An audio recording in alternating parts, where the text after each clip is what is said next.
At 17, my adopted sister accused me of getting her pregnant. My family disowned me, my girlfriend left, and I vanished. 10 years later, the truth came out, and they showed up crying at my door. I didn't answer. Hey, Reddit, I never thought I'd be the kind of guy to write something like this, but after what happened 10 years ago, I guess I just need to get it out somewhere people might actually listen. My family erased me overnight because of one lie. And now, after everything, the truth finally came out. I'm not here for pity. I just want to tell you how it all went down. I, Jackson, 27 male, was 17 the night my life ended without me dying. My family was having one of those big Saturday dinners. Grandparents, uncles, cousins, the whole group.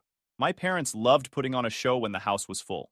Mom was always in her element when there were eyes on her, talking loud, bragging about how our family sticks together. Dad grilled meat outside while my brother and I hauled chairs from the garage. And then there was Anne, my adopted sister. My parents brought her in when she was 8 because they always wanted a girl. She fit right in from day one. Quiet, polite, shy. I used to help her with homework, taught her how to ride a bike, even defended her when kids teased her for being adopted. I never thought of her as anything but my sister. That night, she was acting off. She wasn't eating, kept fidgeting with her hands. I figured maybe she was sick or just tired. After dinner, when everyone was in the living room, she stood up out of nowhere, shaking, and said she needed to tell everyone something. I remember the sound of her voice. It cracked like she was about to cry. Then she said it. Jackson, he forced me. It didn't even register. Everyone froze. The room went silent except for the clock ticking. My brain didn't process it at first. I thought she meant something else. Maybe a joke gone wrong. Maybe she was confused. Then she added, I'm pregnant. My dad's hand was on me before I could say a word. His fist connected with my face so hard that everything went white. I hit the floor, my teeth buzzing, ears ringing. My mom started screaming like someone had died. My brother stood there shaking his head, muttering, Jackson, what the hell is wrong with you? You're disgusting. Dad, I didn't... I tried, but the next hit came before I could finish. You sick bastard, he yelled, face red, eyes wild. You brought shame to this family. Anne was crying into Mom's arms, trembling, saying she was scared. My aunt pulled her close, whispering, It's okay, sweetie. You're safe now. My brother, Jake, stepped forward, spit landing right by my shoe. Get out, he snarled. You don't deserve to breathe the same air as us. I looked around at all the faces, people I'd known my whole life. Not one of them looked at me like family anymore, just disgust. I said, She's lying. My voice cracked. I swear on my life, she's lying. No one cared. My mom screamed, Don't even say her name. Don't talk to her. Someone, I think my uncle, called the police. By the time the officers showed up, I was sitting on the porch, bleeding from my mouth. One of them asked my dad if I was the suspect, and he nodded without looking at me. They didn't even cuff me rough. They could see I was just some kid who looked half dead. But still, riding in that back seat with the sirens echoing felt like being buried alive. At the station, they asked questions I could barely understand. When did it happen? What were you doing that night? Did she say no? I kept repeating, It never happened. None of it. They didn't book me. There was no proof, no nothing. They let me go in the morning. I remember one of them saying the words, statutory case, under his breath. Anne was 16, I was 17, barely a year apart, but they still had to ask every question in the book. They took statements, called in a social services rep, even checked timelines from our phones. In the end, there was nothing to hold me on, so they sent me home with a warning to stay available for more questions. But when I stepped outside, the world already knew. Our town wasn't big. By sunrise, half of it had already decided I was guilty. I didn't go home right away. I walked around until my legs gave out.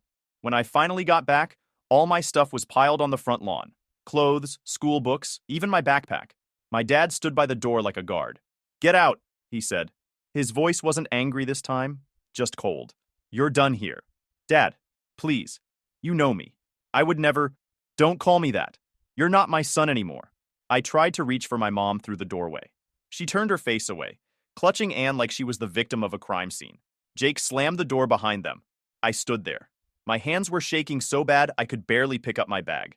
That night, my phone buzzed. It was Emma, my girlfriend. We'd been together a year. She knew me better than anyone. She whispered through tears, I believe you, Jack. I swear I do. But my parents, they won't let me talk to you. They think it's true. They said if I ever see you again, they'll call the cops. Please don't do this, I said. She sobbed. I'm sorry. I can't. I can't lose them. Then she hung up. I stared at the phone screen until it went black. That was the last time I ever heard her voice. I sat in my car the rest of the night behind a gas station 2 towns over. I stared at the cracked windshield, watching rain streak down in crooked lines. In less than 12 hours, I'd gone from a normal kid with a family, a girlfriend, a future, to a criminal in everyone's eyes. Every time headlights passed by, I thought it was my dad's truck, thought he'd drag me back to finish what he started. But no one came. When the sun finally came up, I looked at myself in the rearview mirror. My face was bruised, my shirt still had blood on it, and I realized something simple but final.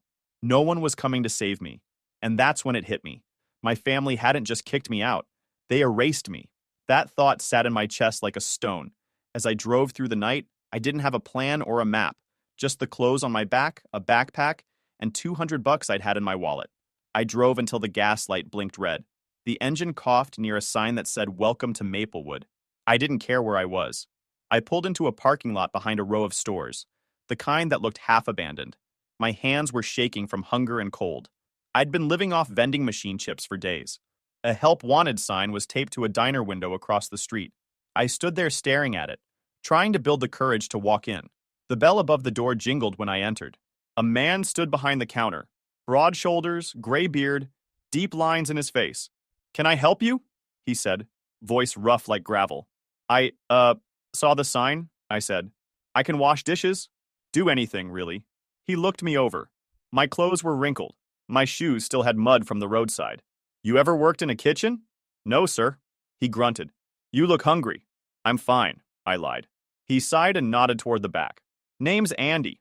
Sink's in there. You start now. You get a meal after your shift." That was it.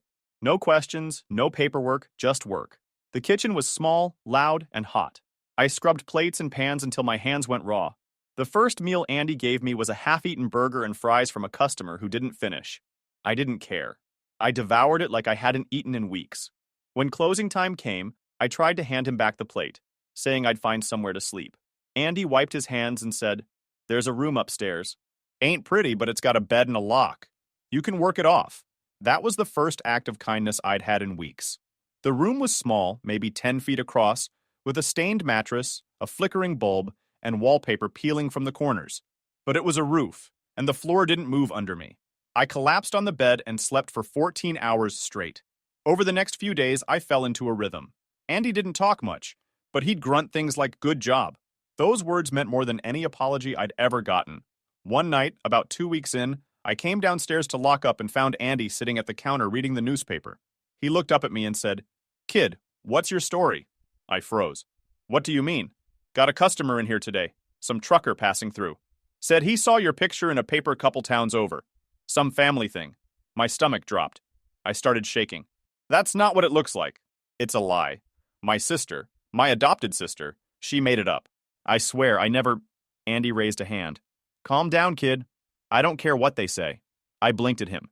"You don't?" He leaned back on the stool. "Everybody's got a story. You're here, working. That's what matters. Keep your head down, do your job, and rebuild your life. The rest'll sort itself out." It took a second for those words to sink in. For the first time since that night, I didn't feel like a monster. That night, I sat on the edge of the bed, staring at the cracked wall, trying to process it. Andy didn't know me, but he still gave me a chance. My own family couldn't do that. One night, I was looking at my contact list on my phone. I hesitated before calling home, but I needed to hear my mother's voice. Maybe enough time had passed. Maybe they'd realized the truth. She answered on the third ring. "Mom, it's me," I said quietly. Silence. "Jackson?" "Yeah. I just wanted you to know I'm okay. I found a job. Don't call here again," she said. Her voice cracked. "Your father doesn't even want your name spoken in this house." Then she hung up. I stared at the phone until the screen dimmed. That was the last time I ever tried. Weeks turned into months. I worked double shifts and saved what little I could. Andy started teaching me small things. How to fix a leaking pipe, patch a vent, check a thermostat. "Learn to fix things, kid. It's the only way to survive," he'd say. One night after closing, curiosity got me. I searched Anne's name. There she was. Smiling in pictures, belly round, family around her holding pink balloons that said, "It's a girl." My mother stood beside her, proud, holding a cake shaped like a baby carriage. My brother was in the corner of the photo, smiling like nothing ever happened. My throat burned. My stomach twisted so bad I had to close the laptop. Then I decided I'd never be Jackson Smith again. After that night, something in me switched off. No more trying to explain. No more hoping someone would come around. I was done being the version of me they buried. I threw myself into work at the diner. I'd be there before sunrise and leave long after closing. I fixed leaky faucets, cleaned grease traps, learned how to replace filters in the old air vents. Andy noticed. One afternoon, while I was unclogging the sink with half my arm down the drain, he said, "You ever thought about learning this stuff for real?" I looked up, confused. "Like plumbing?" He chuckled. "Nah, bigger. Heating, cooling, air systems. HVAC. People always need heat or cold, kid. That skill feeds you forever." The way he said it stuck with me. I was tired of scrubbing plates. I wanted something that lasted, something that couldn't be taken from me. A few weeks later, Andy handed me a flyer from the community college down the highway. "Night classes," he said, sliding it across the counter. "You'd be good at it. You pay what you can. I'll cover the rest until you're on your feet." I stared at the paper for a long time. Nobody had ever offered to help me like that before. Not even my real family.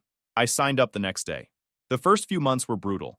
I'd work 10-hour shifts at the diner, then catch the bus to night school, fighting to stay awake through lectures about compressors and coils. Every time I fixed something, when cold air came out of a vent, when a broken unit roared back to life, it gave me a rush. Like I was fixing myself piece by piece. Andy kept pushing me. "Don't just get good," he said. "Get so good they can't ignore you." By the time I earned my GED, I was already halfway through the HVAC program. I started doing small repair jobs on the side. Andy's house, the diner's vents, a few regular customers. When the certificate came in the mail, Andy hung it in the diner's hallway like it was his own kid's diploma. "Not bad for a runaway," he said, patting my shoulder. I laughed, even though it still hurt to hear that word. With Andy's help, I saved enough to buy a used pickup and a set of secondhand tools. I quit the diner and started working full-time for a local HVAC company. One summer afternoon, a coworker named Derek got accused of stealing cash from a client's kitchen counter. The boss was ready to fire him on the spot. Something about the look on Derek's face, the same panic I'd seen in the mirror 10 years ago, made me step in. "Check the vent," I said. Everyone stared at me. I climbed up, pulled the cover off, and sure enough, the envelope had been sucked halfway into the duct from the return air. The client had probably set it too close to the vent. Derek almost cried. The boss apologized to the client. Afterward, Derek shook my hand like I'd saved his life. Andy heard about it through a supplier and called me that night. "Good job, kid," he said. "You didn't just fix air, you fixed a mess." That's what separates men from mechanics. That stuck with me. Years passed like that. Work, sleep, eat, work again. It was simple, predictable, safe. But sometimes at night, when I got home, I'd feel this hollow space inside me, like there was a whole other life still buried somewhere. One night, while doing invoices, I opened an old account I hadn't touched in years. My hands shook when I logged into social media. I shouldn't have done it. There they were, my family, smiling, laughing, and standing in front of a birthday cake with a little girl, her daughter, who looked about 10. My mother was there, holding her, my dad's arm around them like nothing had ever happened. My brother standing in the background, grinning like he didn't spit at my feet once. The caption read, "Happy birthday to our miracle girl. Family is everything. Family." I scrolled through the photos until my chest hurt. Anne looked happy, radiant, like someone who'd never ruined a person's life. I closed the laptop and sat there in the dark, shaking. For years, I'd imagined them falling apart without me. But they didn't. They just replaced me. That night, I sat in my truck in the parking lot after my shift and made a decision. I went home, deleted every old account, every trace of the name Smith. I cut ties with the past, like cutting a loose wire. By morning, I filed the paperwork for a legal name change, Jackson Winter. It was my grandmother's maiden name, the only person who ever showed me real kindness before all this. When the new ID arrived weeks later, I stared at it for a long time. The picture looked different somehow. Stronger, harder, not a boy anymore. That was the day I stopped running from what they did to me and started building something they could never destroy. 10 years later, I had my own company, Winter Heating and Air. Just a couple of vans, 3 employees, and a steady list of clients who trusted my work. We weren't fancy, but we were reliable. Life had finally leveled out. It was early summer when everything cracked open again. I was fixing an old air unit behind a bakery, sweat running down my back, when my phone started buzzing nonstop in my pocket. Unknown number, hometown area code. I ignored it twice. The third time, it wouldn't stop. I wiped my hands and answered. Yeah, this is Winter. There was silence for a second. Then a voice I hadn't heard in over a decade. Jackson? My chest tightened. Chest? Who's this? It's me. Emma. I froze. For a second, everything around me, the fan noise, the street sounds, disappeared. Emma? How did you? She sighed. I know, I shouldn't call, but I thought you should hear this from someone who actually believes you. That sentence alone made my throat close up. She continued. Anne's been arrested. I blinked. Arrested? For what? For lying, she said. For accusing another guy the same way she did to you. I leaned against the van, dizzy. She... What? The guy she accused this time fought back. He got a lawyer. All of it. Turns out she made up the whole story again. And during the investigation, she confessed to the first one. To you. She said she lied back then too. The words hit like a sledgehammer. I'd imagined hearing something like that for years, but it didn't feel like I thought it would. There wasn't relief, just silence. Emma kept talking, her voice shaking. She told the police she got pregnant after a one-night stand with a local drug dealer named Vernon. He disappeared when she told him. She panicked and blamed you because you were there, and everyone believed her. Jackson, they cleared your name. Officially. I couldn't speak. My hand went numb holding the phone. She hesitated. I just thought you should know. I'm sorry it took this long. Thank you, I finally said, my voice low. Before I could say more, she whispered, I'm married now. Kids. But I never forgot what they did to you. I smiled faintly, though she couldn't see it. You were the only one who believed me, Emma. You don't have to feel bad for that. We talked for another minute. Awkward, but soft. Then she said goodbye, and that was it. I sat in the van for almost an hour afterward, staring at the steering wheel. I didn't know if I wanted to scream, cry, or laugh. My name was cleared, but 10 years too late. By morning, the calls started. Private numbers, then emails. My company inbox even got one with the subject line, please call us back. Curiosity got the better of me once. I answered a number I didn't recognize. Jackson? A shaky voice said. I knew that voice immediately. My mother. Don't hang up, please, she said quickly. Anne told the police everything. We didn't know. I hung up. They didn't know. They didn't care to know. Later that week, a local newspaper reached out for a statement. I said nothing. I wasn't interested in headlines or pity. I wanted something better. Silence. But silence didn't last. My brother emailed me next, saying he'd been young and stupid, and hoped we could start over. My dad left a voicemail. We just want to see you, son. We made mistakes. Mistakes? Number. Mistakes are when you forget someone's birthday. What they did was a choice. So instead of replying, I wrote letters. Not the kind they expected. No forgiveness, no soft words, just truth. I told them about every night I slept in my car, shivering. About the moldy room above the diner. About Andy, the stranger who gave me shelter when my own family threw me away. I told them how it felt to burn my school ID because their names made me sick. How it felt to see photos of them smiling around Anne and her daughter while I was washing grease pans for scraps. I told them they didn't just ruin my reputation. They killed my home, my trust, and every bit of peace I might have had left. I ended every letter the same way. You didn't believe me when I told the truth. Now you can live with it. I never mailed them. I just stacked the letters in a shoebox and left them in my desk drawer. That night, as I sat in my workshop going through invoices, I looked around.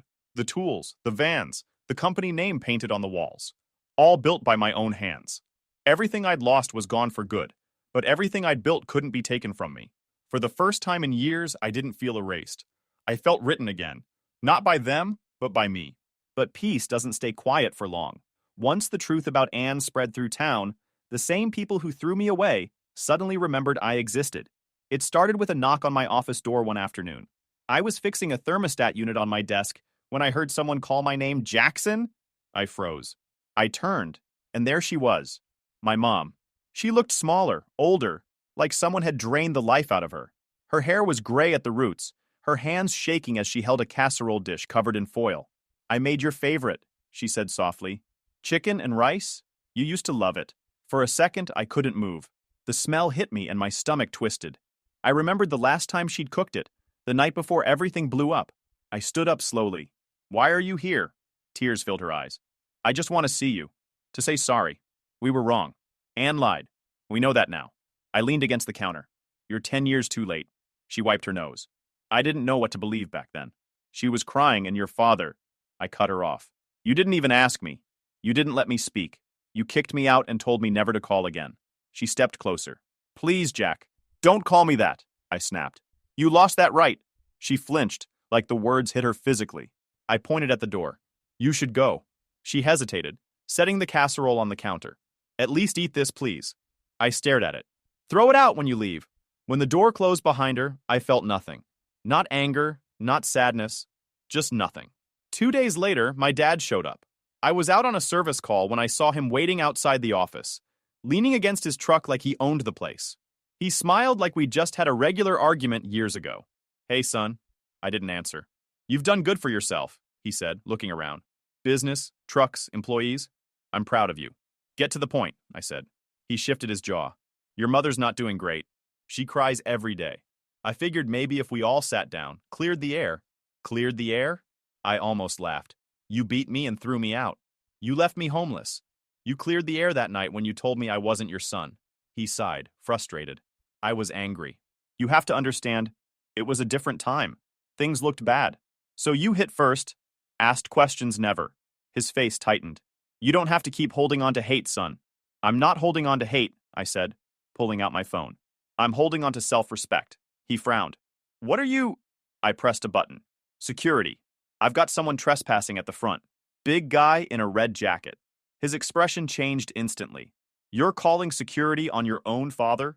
You're not my father, I said. You're a stranger who ruined my life.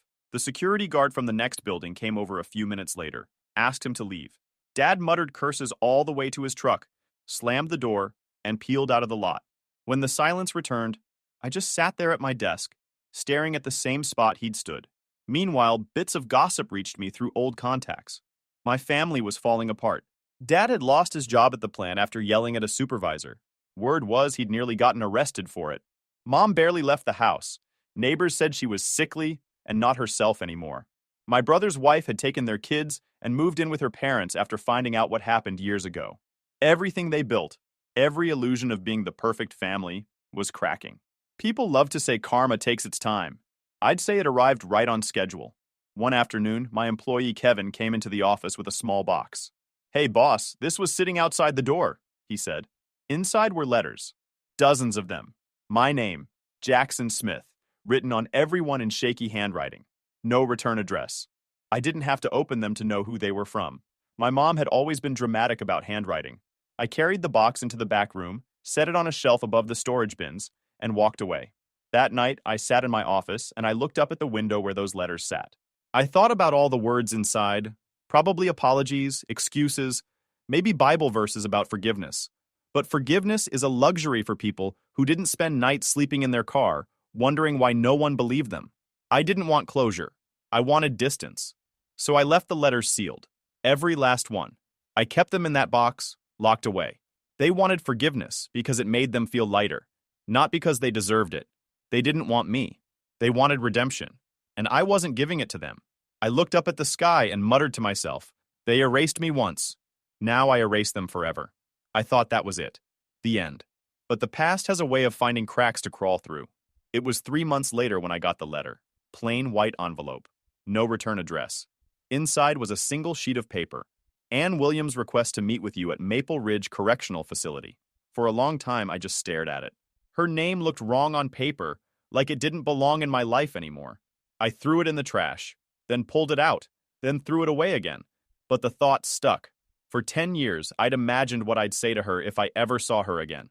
Maybe it was time to find out. So a week later, I drove out to the prison. It was 2 hours away, in the middle of nowhere. The guard at the front scanned my ID, buzzed me through, and led me into a gray visiting room that smelled like disinfectant and old coffee.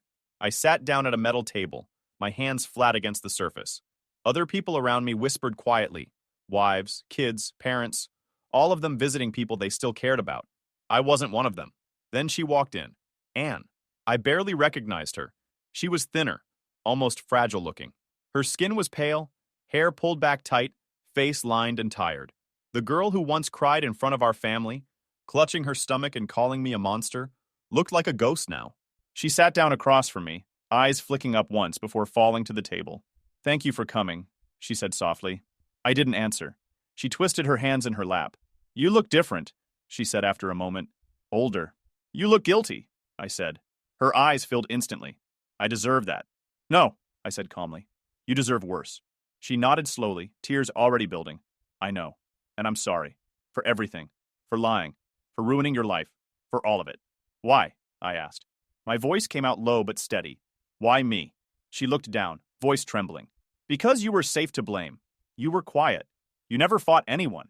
I knew everyone would believe me because you were, the good one. The easy one. And I panicked. I leaned forward. You panicked? So you destroyed my life? You panicked? So you made your own brother the villain? Her shoulders shook. I didn't think it would go that far. I thought maybe you'd just deny it, and people would forget, and I'd get sympathy until I figured something out. Sympathy, I repeated. You got that.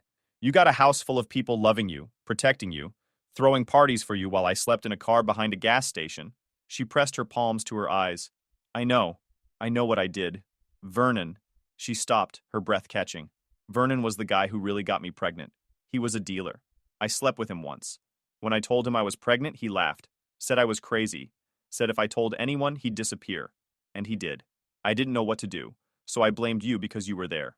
I just stared at her. I didn't even feel angry anymore. Just hollow. You ruined my life, I said quietly. Do you know that? You stole everything from me. My family. My girlfriend. My name. You made me into a monster. You made me afraid to trust anyone again. She was crying, wiping her nose with her sleeve. I've thought about you every day in here, she whispered. I hate myself for it. I can't sleep. Every time I close my eyes, I see your face from that night.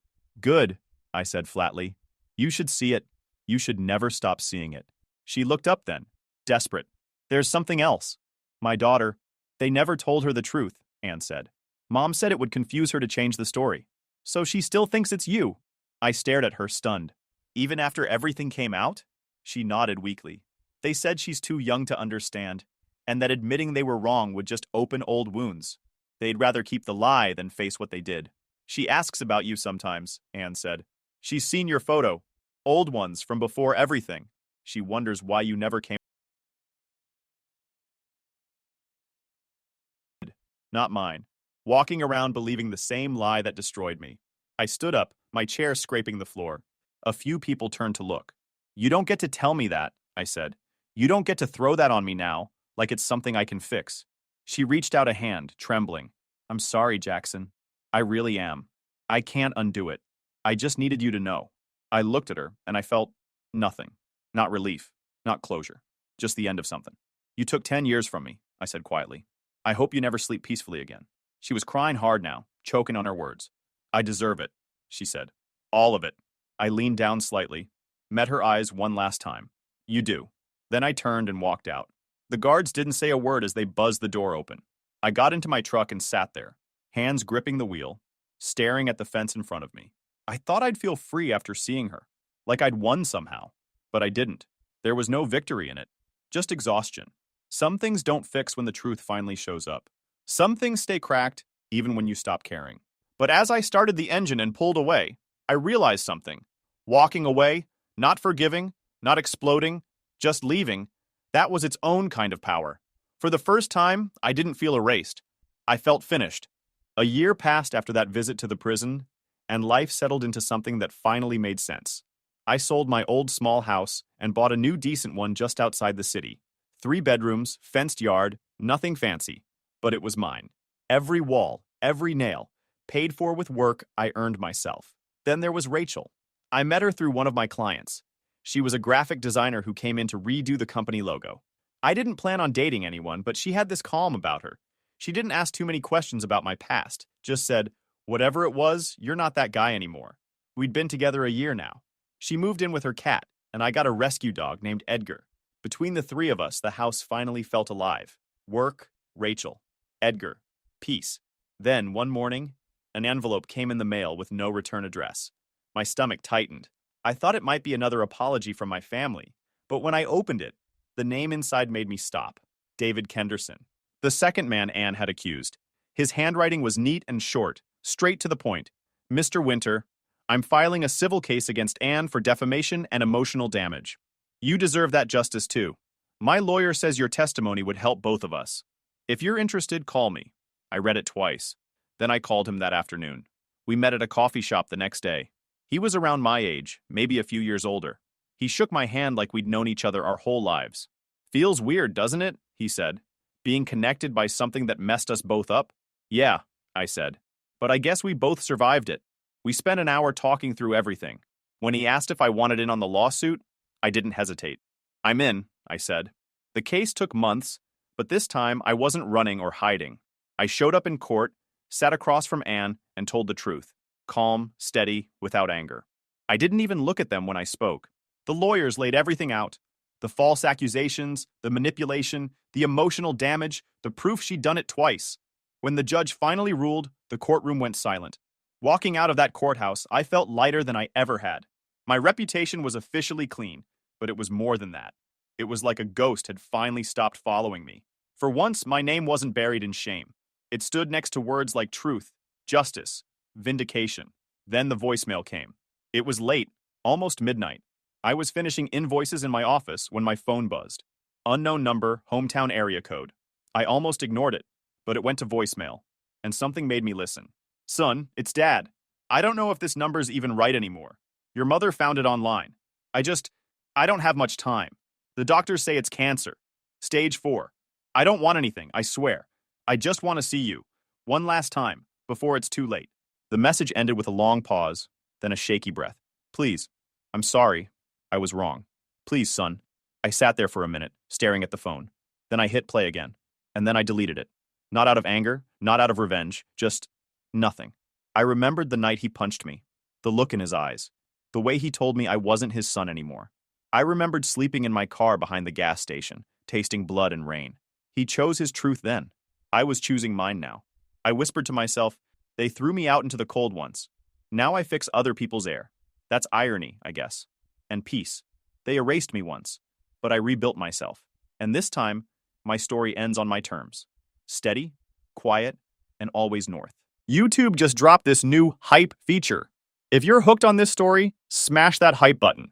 It tells YouTube this video deserves to blow up, and it keeps even crazier stories coming your way.